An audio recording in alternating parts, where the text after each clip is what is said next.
আমাদের মধ্যে কতজন মানুষ আসলে এই ব্যাপারটা নিয়ে চিন্তা করেছেন যে আমাদের জীবনের উদ্দেশ্যটা কি? আমাদের মধ্যে কতজন এই ব্যাপারটা নিয়ে ভেবেছেন যে আমাদের এই অস্তিত্বের উদ্দেশ্যটা কি? আমরা এখানে কি করছি? এখানে কেন এসেছি? আসুন এবার এই ব্যাপারটা আমরা বিশ্লেষণ করে দেখি। আমি এখানে দর্শকদের অনুরোধ করব, আপনাদের মধ্যে কেউ যদি কখনো এটা চিন্তা করে থাকেন যে আপনার জীবনের উদ্দেশ্যটা কি, তাহলে দয়া করে হাত তোলেন। আমি জানতে চাচ্ছি এখানে দর্শকদের মধ্যে কতজন এটা নিয়ে চিন্তা করেছেন যে আমাদের জীবনের উদ্দেশ্যটা কি। এখান থেকে দেখতে পাচ্ছি ১০-১৫ জন, খুব বেশি হলে ১০০ জন। এখানে প্রায় ১ লাখ মানুষ আছেন। এটা 0.1%-এরও কম। অনেকে হয়তো হাত তুলতে লজ্জা পাচ্ছেন, তারপরেও এটা বলতে পারি যে এই মানুষের মধ্যে 0.1%-এরও কম এই ব্যাপারটা নিয়ে চিন্তাভাবনা করেছেন যে আমাদের জীবনের উদ্দেশ্যটা কি। এখন আমাদের জীবনের উদ্দেশ্যটা কি, এটা নিয়ে জানা কি খুবই জরুরি? আপনাদের আমি একটা উদাহরণ দিচ্ছি। মনে করেন একজন লোক হাঁটতে হাঁটতে একটা মোড়ের ওপরে আসলো। তখন সে আরেকজনকে জিজ্ঞেস করল, এই রাস্তাটা কোন দিকে গেছে ভাই? সেই পথিক বলল, আপনি কোথায় যেতে চান? লোকটা বলল, যে কোনো জায়গায়। তখন পথিক বলবে, যে কোনো পথে চলে যান, কোনো সমস্যা হবে না। এখানে এই লোকটার কোনো উদ্দেশ্য নেই। লোকটা যেসব কাজ করে তার সেই কাজগুলো কোনো পার্থক্য সৃষ্টি করে না, কারণ সে কোনো গন্তব্যে যায় না। আমাদের মধ্যে অনেকেই ঠিক এভাবেই জীবনযাপন করছেন। আপনাদের আরেকটা উদাহরণ দিচ্ছি। মনে করেন একজন বিল্ডার একটা বিল্ডিং বানাতে শুরু করল। বিল্ডিংয়ের ভিত্তি বানানোর জন্য সে মাটিতে বড় একটা গর্ত তৈরি করল। তাকে প্রশ্ন করা হলো, আপনাদের বিল্ডিংটা কত তলা পর্যন্ত হবে? সে বলল, আমি জানি না। বিল্ডিংটা কত স্কোয়ার ফিট জুড়ে বানানো হচ্ছে? সে বলবে, চিন্তাই করিনি। সেই বিল্ডারের কোনো উদ্দেশ্যই নেই।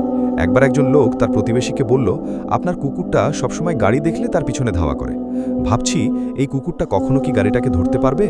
প্রতিবেশী উত্তর দিল, কোন গাড়িকে ধরতে পারবে কিনা সেটা নিয়ে ভাবছি না, আমি ভাবছি গাড়িটা ধরতে পারলে কুকুরটা তখন কি করবে। যে লোকটা বলছে কখনো ধরতে পারবে কিনা জানি না, সে বুঝতে পারছে না। আর প্রতিবেশী কুকুরটার মালিক, সে কিন্তু বুঝতে পারছে গাড়িটাকে ধরতে পারলে সেই কুকুরটা তখন কি করবে। এখানে কুকুরটার উদ্দেশ্যটা কি? দুর্ভাগ্যজনকভাবে আমাদের অনেকেই আমাদের জীবনটাকে এভাবেই পার করে দিচ্ছি, এই কুকুরটার মতোই। লোকজন গ্র্যাজুয়েশন করে, তাদের জিজ্ঞেস করবেন, আপনি গ্র্যাজুয়েশন করছেন কেন? তারা কারণটা জানে না। কারণটা এই যে তারা গ্র্যাজুয়েট হতে চায়। গ্র্যাজুয়েশন শেষ করে আপনি কি করবেন? সে বলল, আমি জানি না। আমাদের বেশিরভাগই জীবনটাকে পার করছি গন্তব্য ছাড়া লোকটার মতো, অথবা সেই কুকুরটার মতো যে গাড়িকে ধরতে পেছনে ছুটছে কোনো উদ্দেশ্য ছাড়াই। আমাদের অনেকেই আমরা না বুঝেই অন্য মানুষের উদ্দেশ্যকে নকল করি। কোনো ছাত্রকে প্রশ্ন করবেন, আপনি কমার্স পড়ছেন কেন? সে উত্তর দেবে, কারণ আমার বন্ধু কমার্স পড়ছে। আবার অনেকেই বিভিন্ন অভিনেতা আর মডেলদের নকল করার চেষ্টা করে। তারা এটা না বুঝেই করে। একবার এক লোক গ্রাম থেকে বোম্বেতে আসলো বড় লোক হওয়ার জন্য। তাকে একবার প্রশ্ন করা হলো যে আপনি বোম্বেতে আসলেন কেন? সে তখন বলল, আমি হিন্দি সিনেমায় দেখেছি অমিতাভ বচ্চন খুব গরিব ছিল, তারপর বোম্বেতে এসে এক রাতের মধ্যে অনেক বড় লোক হয়ে গেল। এই জন্য আপনারা প্রায় দেখবেন বোম্বের আশেপাশের এলাকা থেকে লোকজন বোম্বেতে চলে আসে, যাতে সে এক রাতে ধনী হয়ে যেতে পারে। এই কারণে আমরা দেখতে পাই বোম্বেতে বস্তির সংখ্যা বেড়েই যাচ্ছে। অনেক সময় আপনারা দেখবেন যে অভিনেতা আর মডেলরা ব্র্যান্ড অ্যাম্বাসেডর হয়, বিভিন্ন পণ্যের মার্কেটিংও করে। একজন একটা নতুন গাড়ি কিনল, হন্ডাই i10। তাকে প্রশ্ন করা হলো, আপনি এই গাড়িটা পছন্দ করলেন কেন, হন্ডাই i10? সে বলল, আমার প্রিয় অভিনেতা শাহরুখ খান তার একটা হন্ডাই i10 আছে। আমি জানি না যে শাহরুখ খান ওই আয়ের ছাড়া আর কখনো হন্ডাই i10-এ বসেছেন কিনা। তিনি হয়তো চলান মার্সিডিজ অথবা BMW অথবা এরকম কিছু। আমার সন্দেহ তার i10 আছে কিনা। শাহরুখ খান মডেল হয়েছেন ঘুড়ির, ট্যাগ হিউয়ার ঘুড়ির। তিনি ব্র্যান্ড অ্যাম্বাসেডর। এই বিখ্যাত ট্যাগ হিউয়ার ঘুড়ির আরও আমরা দেখি যে অনেক ভক্তই তার এই ঘুড়ি কিনে থাকে। এখন শাহরুখ খানের অভিনয়ের সাথে এই ট্যাগ হিউয়ারের সম্পর্কটা কি? এই ট্যাগ হিউয়ার ঘুড়িটা কি তার অভিনয়ের ক্ষেত্রে কোনো সাহায্য করে যাচ্ছে? আমার তো মনে হয় শাহরুখ খান বিখ্যাত হওয়ার পরেই ট্যাগ হিউয়ার ঘুড়ি পড়েছেন। এরকম বিভিন্ন উপায়ে মিডিয়ায় অন্যের মার্কেটিং করা হয়। আর দুর্ভাগ্যজনকভাবে আমরা অন্য মানুষকে নকল করার চেষ্টা করি, বেশিরভাগ সময় কিছু না বুঝেই। মনে করেন একজন ধনী লোক একটা টেক্সটাইল মিল কিনল। প্রশ্ন করা হলো, আপনি টেক্সটাইল মিল কিনলেন কেন? সেই লোক বলল যে আমি খোঁজখবর নিয়ে জানতে পেরেছি টেক্সটাইল ব্যবসায় অনেক বেশি লাভ করা যায়। তারপর জিজ্ঞেস করা হলো, আপনার কাছে কি কোনো ভালো রিপোর্ট আছে? সে বলল, না। ব্যবসা দেখাশোনার জন্য কি কাউকে ঠিক করেছেন? কাউকে সেই কোম্পানির চিফ এক্সিকিউটিভ অফিসার কি বানিয়েছেন? সে বলল, না। এখানে কত % লাভ করতে চান? আমি জানি না। তারপর কাঁচামাল কোথা থেকে কিনবেন? ওটা তো চিন্তা করিনি। আপনি টেক্সটাইল বিক্রি করবেন কোথায়? সে বলল, জানি না। আপনার কি মনে হয় এই মিল মালিক টেক্সটাইল ব্যবসায় কোনো লাভ করতে পারবে? আবার ধরেন আরেকজন লোক, তার একটা উদ্দেশ্য। তার উদ্দেশ্য হচ্ছে পৃথিবীর সেরা বিজ্ঞানী হওয়া। সে কি করল? সে তখন পৃথিবীর প্রথম মানুষ আদম আলাইহিসসালাম থেকে শুরু করে এ পর্যন্ত মানুষের ইতিহাস পড়ল। এভাবে অনেক পড়াশোনা করে জানতে পারল যে পৃথিবীর ইতিহাসে এ পর্যন্ত সবচেয়ে সেরা বিজ্ঞানী স্যার আইজ্যাক নিউটন। আর এ কথাটা সঠিক। এটা জানার পর সে কি করল? নিউটনের মতো হওয়ার জন্য সে মাথার চুল লম্বা রাখতে লাগলো, আইজ্যাক নিউটনের মতো কার্লি, তারপর জুতো পরতে লাগলো তার মতো, তারপর সে জামা কাপড়ও পরতে লাগলো। সেই লোক কি নিউটনের মতো বিজ্ঞানী হতে পারবে? তার একটা উদ্দেশ্য আছে, তবে প্ল্যানিংটা হচ্ছে ভুল। প্ল্যানিং অবশ্যই আছে, সে বিজ্ঞানীদের নিয়ে পড়াশোনাও করেছে, কিন্তু প্ল্যানিংটা ছিল ভুল। এবার মূল প্রশ্নে আসি, যে আমাদের জীবনের মূল উদ্দেশ্যটা কি? পৃথিবীতে আমাদের এই অস্তিত্বের উদ্দেশ্যটা কি? আপনাদের কি মনে হয়, কে এই প্রশ্নের সঠিক উত্তরটা দিতে পারবেন, যে পৃথিবীতে আমাদের জীবনের উদ্দেশ্যটা কি? কে ডাক্তার জাকির নায়েক পারবেন? অবশ্যই এর উত্তর হবে না। তাহলে কি বিজ্ঞানীরা এই প্রশ্নের উত্তর দিতে পারবেন? এবারও উত্তর না। তাহলে কি দার্শনিকরা এর উত্তর দিতে পারবেন? তারাও পারবেন না। এই প্রশ্নের সবচেয়ে সেরা উত্তর, যে আমাদের জীবনের উদ্দেশ্যটা কি, এর উত্তর দিতে পারবেন আমাদের স্রষ্টা সর্বশক্তিমান আল্লাহ সুবহানাহু তাআলা। আমার লেকচারের শুরুতে পবিত্র কুরআনের একটা আয়াত বলেছিলাম, সূরা জারিয়াত অধ্যায় 51 আয়াত 5 ও 6। এখানে আল্লাহ বলেছেন, আমি জিন এবং মানুষকে সৃষ্টি করেছি আমার ইবাদতের জন্য। জিন এবং মানুষকে সৃষ্টি করেছি শুধু আমার ইবাদতের জন্য। এখানে আরবি শব্দ হচ্ছে ইবাদা, মূল শব্দ আব্দ থেকে এসেছে, যার অর্থ চাকর। এর মানে দাস। ইবাদা মানে নির্দেশ পালন, মানে গোলামি। এর মানে অনুগত, সমর্পণ করা। সংক্ষেপে ইবাদা মানে গোলামি বা আল্লাহ সুবহানাহু তাআলার নির্দেশ মান্য করা। আমাদের স্রষ্টা সর্বশক্তিমান আল্লাহর যা কিছু আল্লাহ সুবহানাহু তাআলা সর্বশক্তিমান আল্লাহর নির্দেশ দিয়েছেন আমরা মানি। এটাই হচ্ছে ইবাদা, এটাই প্রার্থনা। যেমন ধরেন, আল্লাহ সুবহানাহু তাআলা বলেছেন 5টি পিলার মানতে হবে যদি তাওহীদে বিশ্বাস করেন। যে কোনো উপাসনাই আল্লাহ ছাড়া, তাহলে ইবাদত করছেন, আপনি আল্লাহর উপাসনা করছেন।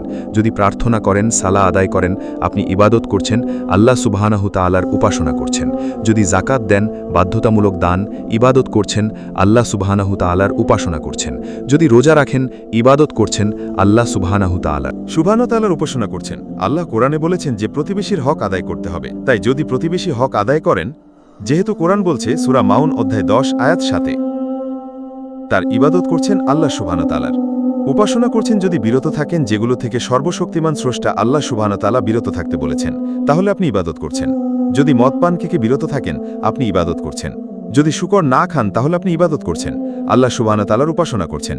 যদি বিরত থাকেন চুরি করা থেকে, ধোঁকা দেওয়া থেকে, মিথ্যা বলা থেকে, আপনি ইবাদত করছেন, আল্লাহ সুবহানাহু তাআলার উপাসনা করছেন।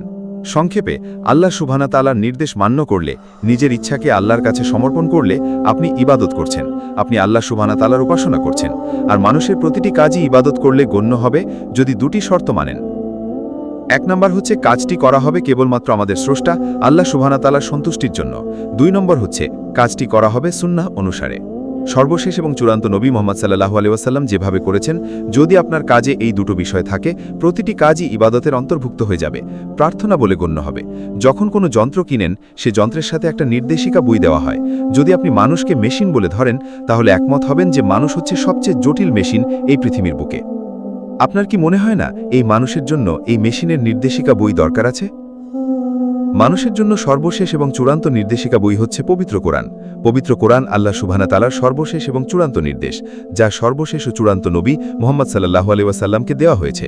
সর্বশেষ ও চূড়ান্ত নির্দেশিকা মানবজাতির জন্য কোনটা করবে আর করবে না, কিভাবে একজন মানুষ জীবনযাপন করবে, তা দেওয়া আছে এই নির্দেশিকা বই পবিত্র কোরআনে। অনেকে আমাকে প্রশ্ন করে, কেন সর্বশক্তিমান আল্লাহ ইবাদত চান আমাদের ইবাদত কি তার প্রয়োজন? কেন যেন আমরা তার প্রশংসা করি? আল্লাহু আকবার, আল্লাহ মহান, সর্বশক্তিমান আল্লাহ কি প্রশংসার প্রয়োজন? আল্লাহ উত্তর দিচ্ছেন পবিত্র কোরআনে, সূরা ফাতিরে অধ্যায় 35 আয়াত 15। হে মানুষ, তোমরাই আল্লাহর মুখাপেক্ষী, আর আল্লাহ সকল অভাব মুক্ত, সকল প্রশংসা তার। কোরআন বলছে সূরা ফাতিরে অধ্যায় 35 আয়াত 15, হে মানুষ, তোমরাই আল্লাহ সাহায্য প্রার্থী, আল্লাহ সকল অভাব মুক্ত, প্রশংসা কেবল তারই। আমাদেরকে আল্লাহ সুবহানাহু তাআলা ইবাদত করতে বলেন, তার প্রশংসা করতে বলেন, তার ভালোর জন্য নয়, আমাদের ভালোর জন্য। যখন আল্লাহু আকবার বলি, এটা আল্লাহকে মহান করে না, আল্লাহ এমনিতেই অতি মহান। আপনি আল্লাহু আকবার বলেন আর না বলেন, তারপরেও আল্লাহ অতি মহান থাকবেন, এতে আল্লাহ সুবহানাহু তাআলার কিছুই যায় আসে না। তবে আল্লাহ সুবহানাহু তাআলা চান আমরা তার প্রশংসা করি, কারণ তিনি আমাদের মানসিকতা বোঝেন। আমরা মানুষরা যখন কারো প্রশংসা করি, যখন মহান বা বিখ্যাত কাউকে চিনি, আমরা সাধারণত তার কথাই মেনে চলি। যেমন ধরেন, আপনার মার হার্ট অ্যাটাক হয়েছে, আপনার কাছে একটা অপশান, একজন সাধারণ মানুষ এসে আপনাকে উপদেশ দিচ্ছে, আপনি কি তার উপদেশ মানবেন, নাকি পৃথিবীর সবচেয়ে বড় হার্ট স্পেশালিস্টের উপদেশ আপনি মানবেন? সেই লোকটি আপনাকে ফ্রি উপদেশ দিচ্ছে, আপনি কার উপদেশ নেবেন? হার্ট অ্যাটাক হয়েছে, আপনার মায়ের জন্য পৃথিবীর বিখ্যাত হার্ট স্পেশালিস্টের উপদেশ নাকি সাধারণ লোকের? এটা স্বাভাবিক, কারণ জানেন হার্ট স্পেশালিস্ট বিখ্যাত লোকজন তার প্রশংসা করে, আপনি তার উপদেশই মানতে চাইবেন।